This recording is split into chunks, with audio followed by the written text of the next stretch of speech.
Okay mga ka-planters, magandang umaga at dito na naman po tayo sa ating halamanan para ipakita at bisitahin ang ating mga alagang halaman.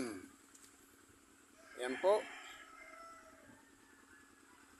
Yung malalago na ang ating tanim mga ka-planters. Kita nyo naman kung gaano nakalawak ang ating halamanan. Yan lang po ang ating nagkakaabalahan sa araw-araw.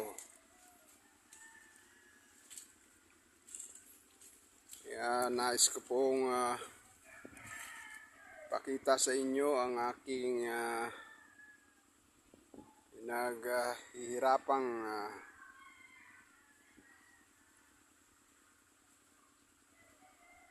po. Yan ang masasabi natin, hindi po nasasayang ang bakanting lupa sa ating bakuran. Patuloy po natin inaalagaan at inilinis para pagdating ng harvest season ay ating mapagkapirahan. Po. Sasabi ko pong malaki rin tulong sa amin ito at dito po kami kumukuha ng aming pang-araw-araw na gastusin. Yan. Kaya atin pong inaalagaan mabuti para maging maayos ang kanyang binta. Yan. Sa lawak pong yan, sa bawat harvest po ng ating halaman ay sapat na sa pagod. Masaya pag nakakabinta at may pambili na po ng bigas. Yan po. Atin pong tunghayan ang ating green line. Yan. Bagong sibol. At may pangilan-nila na pong aani o na-harvest. Po, mahaba na din. Alam naman po natin na sa araw-araw ay yan po ang kailangan sa mga pang-display sa ating simbahan o sa iba pang mga okasyon. Birthdayan, kasalan. At nandito po tayo sa ating pahingahang lugar kung saan ay nagmimerienda na po ang aking kasamahin. Ayan po, tinatanaw ang kanyang mga tanim at patuloy po kaming naggagamas. Ayan. Good morning guys.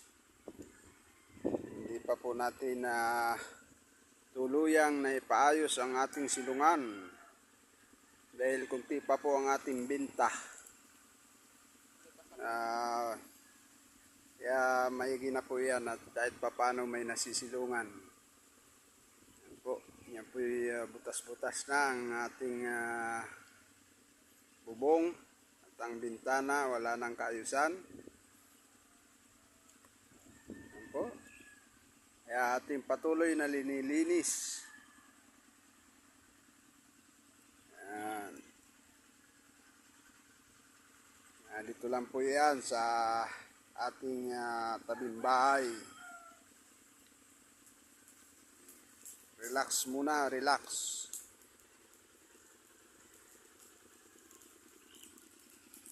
At tayo po'y nagsiga para iwas lamok. At hayop.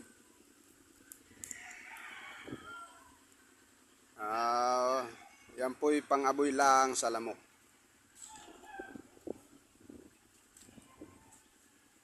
Yan po ang ating lilinisin pa at tatamnan.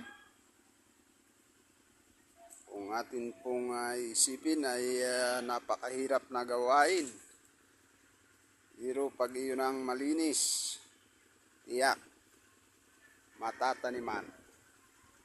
At ang ating saging ay patuloy na ding namumunga. Ayan po. May mga ilan ng bunga sa saging. Po. Ginagala ko po kayo sa aking pinagmamalaking halamanan. Patuloy nating inaalagaan, nililinis. At patuloy din naman siyang nagbibigay ng biyaya sa atin. Kaya guys, hanggang dito na lang tayo at tanawin natin ang ating munting palayan na siyang nagbibigay hangin sa atin sa looban. Sariwang hangin. So guys, salamat sa inyong panonood. At huwag nyo naman pong kalimutan i-subscribe at mag-like and share and follow para naman po masiyahan ang inyong lingkod.